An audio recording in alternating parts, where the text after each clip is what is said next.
very easy to watch that game on Tuesday night and get frustrated and be in the done club and say, I've had it with these guys. But I don't think all is lost. There are some guys in this team that aren't hitting their weight, but it's up to the front office. If they're going to be serious about possibly making a run at the Cubs or getting to the postseason, and even, by God, winning a playoff series, they got to make some moves. We'll get to that coming up next on this edition of Locked On Brewers.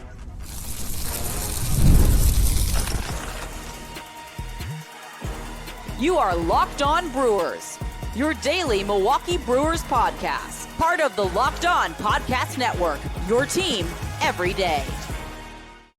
Explain the Dunn Club. It was invented on Tim Allen's post-game show a couple of years ago, where people would call up and say, well, they're just done with the Brewers. The Brewers would struggle. They'd be out of the pennant race, or they'd technically be in it. And he would just say, I'm in the Dunn Club. I'm done with the Brewers. And I feel like I saw a lot of that tonight. And I know it's out of frustration. It is out of frustration because you know what? You won't be back. You won't be done with the Brewers. You'll be back here watching the podcast tomorrow night. You'll be sitting in front of the TV set like I am at 7:05 tomorrow, watching that game. In fact, I wish I would have went down there tonight and enjoyed it. How you doing again, everybody? Chuck Freeman, Locked On Brewers. Good to have you along. Longtime sportscaster here in the state of Wisconsin and proud host of Locked On Brewers. Even though this team just, it frustrates me at times. Well, I've had 55 years of it. This episode brought to you by Monarch Money. Take control of your finances with Monarch Money. Use the promo code LOCKEDONMLB at monarchmoney.com. You'll get 50% off your first year. Yeah, those messages, those tweets, DMs, anytime the Brewers would strand guys on base, and I feel it too. I'm with you on that. It's like, Jesus, team stinks. I'm never watching another inning. And the next thing you know, we're right back there tweeting about the next opportunity the Brewers are blowing on the base pass and getting guys aboard. Yeah, they had guys on the base pass on Tuesday night in the opener against the Cubs, and they dropped now 6.5 behind the Cubs. I don't even want to think of them being 8.5, which would be them getting swept by the Cubs. But the top of the order is struggling. Ortiz at the bottom of the order, 188. Durbin, 216. Even Hoskins is slipping now at 242.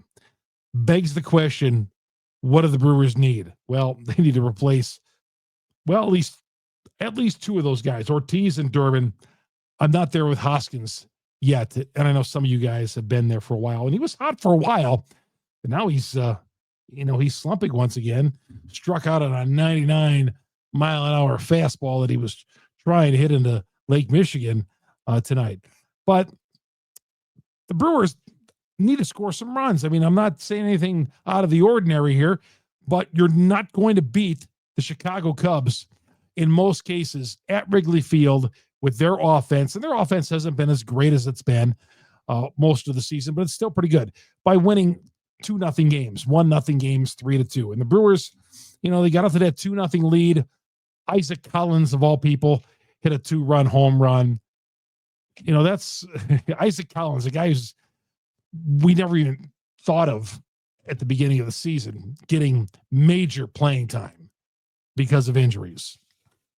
And that's what we're relying on. He's doing the best he can do. He's 244, and this isn't on him at all. And but guys like Ortiz and Hoskins and Yelich now again, Contreras, that we're going to always have to make the excuse that he's playing with a broken hand and all that. They need help. Third base, shortstop, left field. Third base, shortstop, left field. They need help. They need some power. I said last week on the podcast that them not having Willy Adames anymore in the heart of that lineup hurts. And I know Willie's having a bad year, but I'm saying what he did for the team last year. And he provided big pop, big moments. Nobody really to do that on this team this year. Yeah, you got Jackson Chourio, who put one off the wall in the 9th inning. And, of course, Contreras comes out, skies one the center. And, again, I don't want to hear, the Brewers hit some hard-hit balls, but the Cubs made the play, made some great plays in the outfield. And, yes, they did, but that's why the Cubs are a good baseball team. They make plays like that. Peter Kroll Armstrong. Man, we're going to have to deal with this guy for the next 10 years, probably. Guys like that, they're good players. They have good players on their team. And I think the Brewers have some good players too. They do, but they need some help. Obviously, the Brewers going into the regular season just completely overlooking third base and automatically putting Ortiz at shortstop, which is turning out to be an all-out failure. How are the Brewers 4 games over the 500 mark at this point? Well, it's because their pitching is great. Their pitching is just amazing. But the Brewers, if they're going to make a move in this thing, third base, shortstop, and left field. And I know Garrett Mitchell's coming back and Perkins is coming back. I don't know. With Garrett Mitchell, can he ever stay healthy once he does come back? He was only hitting 206 before he got hurt 2 months ago. We'll get to that a little bit later on here in the podcast. But offensively, God. And Chad Patrick, I know some people tweeted at me, third time around, they should have taken him out of the game. He gave him a 3-run home run to Suzuki in the 5th inning. We can't have these guys continue to go 4 and 5 innings. I had no problem with Patrick staying out there. Because if we continue to take guys out when the third part of the order is coming up, well, they're going to get these 4 and 5 inning starts again. And then when the bullpen is stepping on its tongue in July, that's going to be a problem. Rob Zastryzny gave up a home run to Peter Crow Armstrong. And what are we going to do? He gave a solo home run.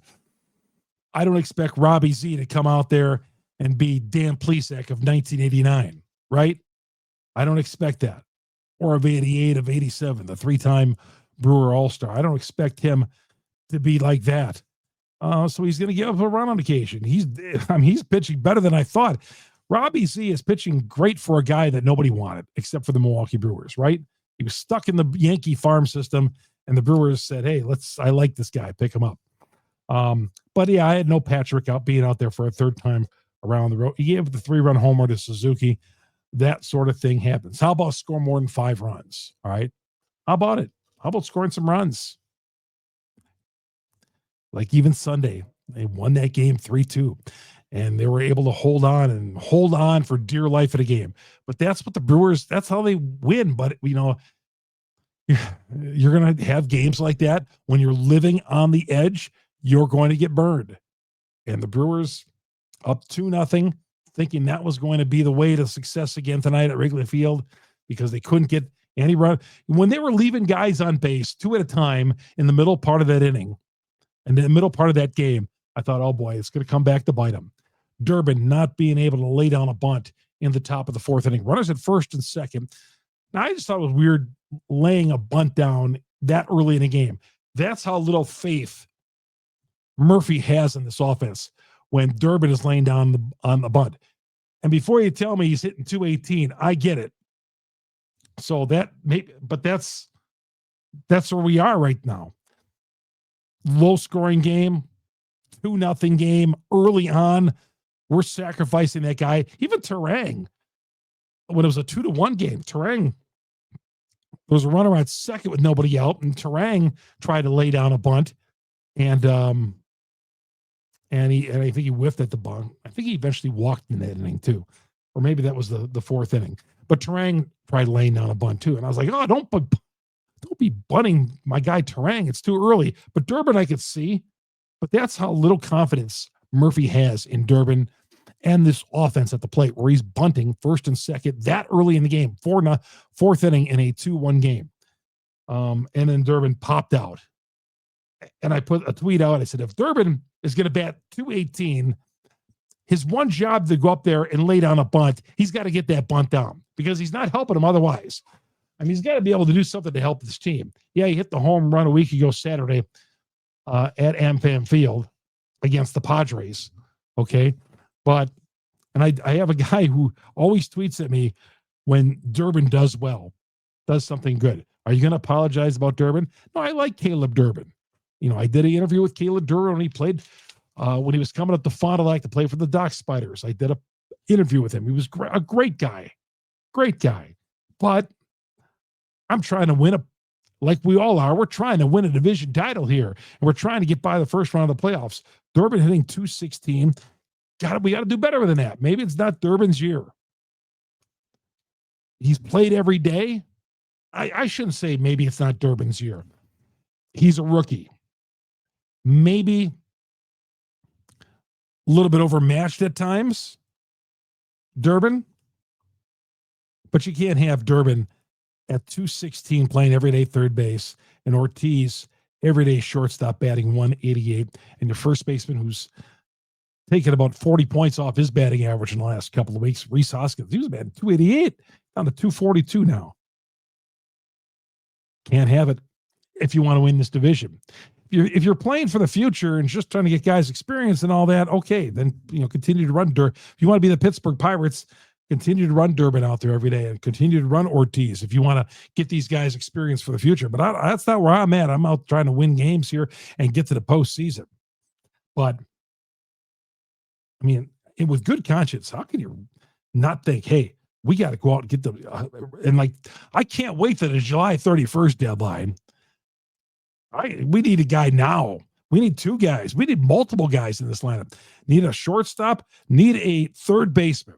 Guys who could hit. I mean, that's just where I'm at. Did see a tweet from Bob Nightingale from the USA Today. Said if Andrew Vaughn is producing down at AAA and he homered for Nashville, he had a grand slam on Tuesday night. If he's producing, the Brewers would think about trading Hoskins. Interesting. If nothing more than a salary dump, right? So they don't have to pay the rest of that contract. I do think Andrew Vaughn is eventually going to get a shot at first base. But that's a later conversation. That's somewhere down the line. That's the conversation we're going to have if this team isn't in contention. And I'm expecting them to be, and it'll be a disappointment, and the front office would have not done their job if this team falls out. Cub fans have been tweeting at me. They message me on YouTube. They hate watch and hate listen to this podcast. I don't mind Cub fans coming on. I don't hate Cub fans at all.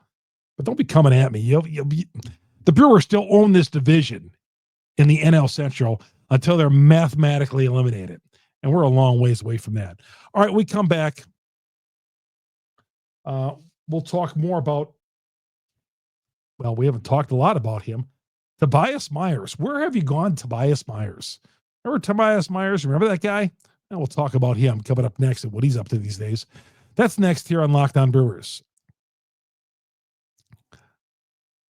Monarch Money, great sponsor here, Locked On Brewers. You want to know where all your money's going, whether you're spending it, going to the movies, online spending, maybe you're going out to eat a lot like we do. Well, Monarch Money is going to tell you all this. It's your personal CFO, giving you full visibility and control of all your finances. Monarch Money is just not a budgeting app. Nope, it's a complete financial command center. You can track all your accounts, all your investments, all your spending in one place. So you don't need 15 different apps here. You just got Monarch Money. It's going to help you out. Monarch Money is your personal CFO. We started using Monarch Money, and it told us right away, you guys go out to eat too much. Quit spending $40, $50 to go out and eat. Monarch Money talked about that. That's where we're spending our money. You can take control of your finances right now with Monarch Money. They'll tell you where you're spending your money. Then it's up to you to take some action. But Monarch Money is going to show you how to save some money. Monarch Money, use the promo code LOCKEDONMLB at monarchmoney.com. You're going to get 50% off your first year. You're saving yourself some money right off the bat. monarchmoney.com, promo code LOCKEDONMLB. You'll get half off your first year with Monarch Money. Chuck Freeman here on Locked On Brewers. And by the way, our podcast, you get it on Google, Spotify, Apple. Wherever you download your audio podcast, we're on all the major downloads. And if you're listening to us on the audio platforms, go to our growing YouTube page, search Locked On Brewers, hit the subscribe button, hit the bell. That'll alert you every time we drop an episode here on Locked On Brewers. Locked On Brewers. I was kind of like all over the map on that first segment. I'm talking about the pitching and the hitting and all that. I'm just disappointed the Brewers lost this game today. I really am. The opener in Chicago, you had to win. I mean, it had been really good. It wasn't a must win, but now you force yourself that you got to win at least one of the next two games. See, if you got that first one cleared, and then you're playing with house money, and then you win one of the next two, and you take 2 or 3. As I said in yesterday's podcast, you can't get swept by these guys. And the Cubs are feeling the same way, but the Cubs already got 1 game in, and they've pushed the Cubs back now, or the Brewers back to 6.5. 6.5. So Tobias Myers. Got a message here today from a loyal Locked On Brewers listener, great listener, Anthony Kastner. Messages me, DMs me a lot. Great thoughts, thoughtful thoughts, like all you guys. All you guys, you're watching the game and you're DMing me and all that. I love that. And some of you guys have Facebook friended me too, which is great. And just message me on there if you want. I don't care. I'm not one of these guys who just said, well, just for my friends. No. I'm in the broadcasting business. I'm in the communications business. I want to communicate with you Brewers fans out there. So if you want to message me on Facebook, go right ahead. Friend me if you want. Okay, Anthony says, how crazy is it that Tobias Myers is basically an afterthought in this rotation now? And this rotation looks like it could be something special without him, without both Cortez and Aaron Savale as well. 3 of the top 4 starters at the beginning of the season are non-factors in this starting rotation. And nevertheless, this rotation is the strength of the ball club. Unreal. Yes, this starting rotation of the Brewers is amazing. Amazing. Chad Patrick has basically taken Tobias Myers' spot in the rotation, right? This rotation is so good that Logan Henderson can't be in it. And we saw what he could do when he came up in his 2 starts. This rotation is so good. Tobias Myers, the pitcher of the year for the Milwaukee Brewers last year, is in AAA. But he is struggling at AAA. Where have you gone, Tobias Myers? You're in Nashville, and an ERA of near 5 in 4 starts. Some people in the offseason thought Tobias Myers should be the opening day starter. Should have been maybe the number 2 guy in this rotation.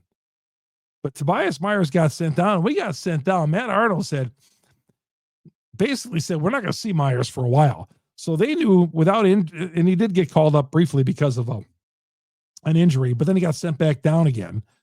But Tobias Myers is struggling down there. And this is what I was telling you all about. When you have a guy who's a career minor leaguer, basically, and he has a year of success, don't be all in on a guy like that. I wanted to see what he could do for an encore, and so far, man, he's struggling at AAA. He is struggling at AAA, so Brewers sent him down for a reason, and he can't get anybody out at the AAA level. But hopefully, he can find it down there, but I mean, Logan Henderson, Tobias Myers, both down at AAA, who could be in the starting rotation. But Myers can't get anybody out again at AAA. A couple other comments I wanted to read you guys here. A lot of you guys have some great comments, and I'm trying to pull up my YouTube page. Here it is. Here we go.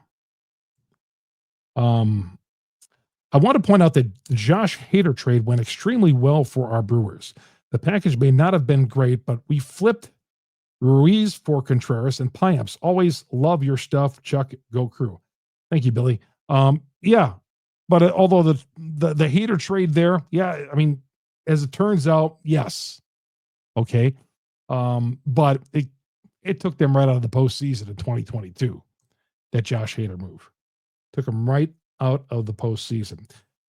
Robert says this Cubs series is bigger than most think. It's a must that they win 2 of 3. If we were to get swept, we just became sellers. If you get swept in this series by the Cubs, I don't think you become sellers. You don't, because you still got the wild card to play for. And I know that's what you focus in on second. I still keep a sharp eye on the wild card. I check both every day, but I don't think God forbid you get swept and you're 8.5 out. Season's not over, and you don't become sellers. You don't become sellers. Savali had an okay stretch later in the season last year, but he's basically a ho-hum, middle-of-the-road pitcher. Well, yeah, he's had some success last year and this year. I think Savali's trade value would have been much better had he not opened his mouth and talked about wanting to get traded. You know, maybe the Brewers secretly could have dealt him, but opened his mouth, or, well, he opened his mouth to somebody other than the Brewers front office initially, apparently, because the national pundits got word of it. And it was out there, and the Brewers ended up trading to get Andrew Vaughn. Now, Andrew Vaughn hit a grand slam, as I mentioned earlier. The Twitter's going crazy. Get this guy called up here. He took a hanger, and he hit it a long way for Nashville on Tuesday night. I'm not ready to call this guy up. As I mentioned earlier, Bob Nightingale says Vaughn, if he impresses at AAA, Hoskins could get dealt. Brewers did deal, as I was going to cut this podcast, late Tuesday night, Wes Clark, their first baseman, DH first baseman, hitting about 206 home runs. They traded him to Houston. There were no details on that yet. I don't imagine you got a big package in return for Wes Clark, but they traded him to Houston. So we'll see probably in the morning or maybe late night on Tuesday night what the return package is on that. A couple of other rehab guys out there. Garrett Mitchell, who, as I mentioned, about 206, started his rehab with Nashville. He was in the leadoff spot for Nashville on Tuesday night. Perkins is beginning his rehab. Again, he did not have a spring training because of the shin injury. He's still a ways back. Garrett Mitchell could be coming back here in the next week or two. Probably 2 weeks for Garrett Mitchell. But who knows? Got to stay healthy. And you got to produce. But I do like his pop. I thought beginning of the season I was on the Garrett Mitchell train. I said, Garrett Mitchell is going to be the guy who's busting out this year. Yep. It's been like the previous years. He's been on the injured list. We'll come right back and talk about Wednesday's must win coming up next here on Locked On Brewers. Trade coffee. There's a lot of coffee drinkers. You guys who are drinking your coffee, listening to this podcast in the morning. Coffee isn't just a drink. It's a ritual. It's a lifeline. The thing that gets you from point A to point B, from half asleep to fully functioning. We all know. We've all been there, right? With Trade Coffee. Trade Coffee is the #1 coffee destination in the United States, delivering fresh, incredible coffee from over 50 of the country's top roasters. Whether you like it cold or you like it warm, they have a roast that you will certainly love. I've tried it, and man, there's several roasts in there. Really, really good. Get you going. Whether you have to make it through the overnight hours like I do when I cut this podcast, or you're an early morning person, got to get yourself to work in the morning, you all want coffee. Trade is exclusively offering our customers 50% off your first 1-month trial. Drinktrade.com /LockedOnMLB. That's drinktrade.com /LockedOnB. Trade.com /LockedOnMLB for 50% off your 1-month trial. You're going to like it. Drink Trade, and Trade Coffee comes in. They'll have a bunch of varieties for you, and it is amazing. Some of the top roasters in the country, Trade Coffee. Let them do their work for you and get 50% off your first 1-month trial. Chuck Freeman here on Locked On Brewers, part of Locked On Podcast Network. We are your team every day. Jacob Mizorowski, what has he got for an encore? You saw what he did last Thursday, those 5+ no-hit innings. He takes the hill. J-Mo on the hill for the Cubs. Tyone on the hill. J-Mo Tyone for the Cubs. I think another guy who could be had. Some days, though, when Tyone is going good, he's great. But if the Brewers, man, they got into that bullpen on Monday night. That bullpen is an aging bullpen. I wrote this down. They got three or four guys over the age of 36 in that bullpen. That bullpen could be had, and the Brewers did not take advantage. Stranding guys on base, I believe, every inning from the fourth inning on. Not going to win it. Got to win on Wednesday. You do not want to lose Wednesday and go into Thursday's afternoon game in a must-win situation with a chance to be an 8.5 out. Got to come back and win Wednesday. You let one slip through your hands because you couldn't hit, and you struggled with runners in scoring position once again. This one wasn't the blame on the pitching staff. This one is on the offense once again. One other note, Daz Cameron back from paternity leave, so that means he'll probably be in the 5th spot on Wednesday. He's coming back, so you know what? The Brewers are probably, no matter what, he's in the 5th spot on, he's going to reclaim his spot. Drew Avens, who oddly made a start in left field on Sunday, gets shipped back to Nashville. And the Brewers dropped the 4 games over the 500 mark with that loss. Disappointing loss. Let's see if their luck changes tomorrow night at Wrigley. Night game. We'll be on a couple of hours after the game talking Brewers baseball and hopefully evening that series at Wrigley. And hopefully the Miz can give them another one. How about that? Hey, everybody. Thanks for listening to us. Thanks for wherever you download the podcast, Google, Spotify, Apple. We're on all the major platforms out there.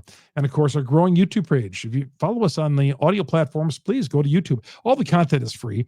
YouTube, subscribe. Hit the subscribe button after you search on Lockdown Brewers. Hit the subscribe button, and that'll alert you every time we drop an episode. On those audio platforms as well, there's on all of them, they have ways a little button there that you could push, and it'll download the podcast to your phone when we send it over. So it's always there for you. Most of the time, we do it in the overnight hours or late night hours for some of you guys. Chuck Freeman. See you tomorrow, everybody, on Lockdown Brewers, part of Lockdown Podcast Network. Thanks for making us your first listen to every day.